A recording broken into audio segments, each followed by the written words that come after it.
আল্লাহ তাআলা কুরআনে বলছেন কালা ঈসা ইবনে মারইয়াম, আমরা সবাই জানি কালা ঈসা ইবনে মারইয়াম আল্লাহুম্মা বারিক লানা উনজিল আলাইনা মাইদাতাম মিনাস সামাই লামা লিতাকুনুল ঈদাল লিআউয়ালিনা ওয়া আখিরিনা। আল্লাহ তাআলা ঈসা আলাইহিস সালাম মরিয়মের তন্ময় মরিয়মের ছেলে ঈসা আলাইহিস সালাম আল্লাহর কাছে দোয়া করল, হে আল্লাহ তুমি আসমান থেকে কাঞ্চা বর্ষিত ভর্তি করে আমাদের জন্য ফল নাজিল করো। মাইদাতাম মিনাস সামা, তুমি আসমান থেকে আমাদের জন্য কাঞ্চা, জোরবে কিছু বলবেন নাকি? কাঞ্চা ভর্তি করে আমাদের জন্য তুমি ফল নাজিল করো, যেটা আমাদের জন্য ঈদাল লিআউয়ালিনা ওয়া আখিরিনা, আমাদের আগে এবং পরে সবার জন্য ঈদ হয়ে যাবে।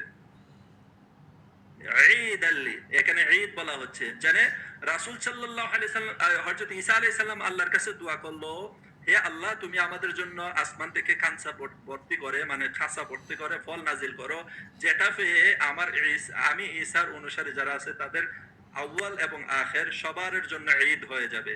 তাহলে ঈসা আলাইহিস সালাম অল্প কিছু ফল পেয়ে যাদের প্রথম এবং শেষ সবার জন্য ঈদ হয়ে যায়, তাহলে ওই ফলের রহমত কি বেশি বড় না আমার রাসূল সাল্লাল্লাহু আলাইহি ওয়াসাল্লাম বেশি রহমতটা বেশি বড়?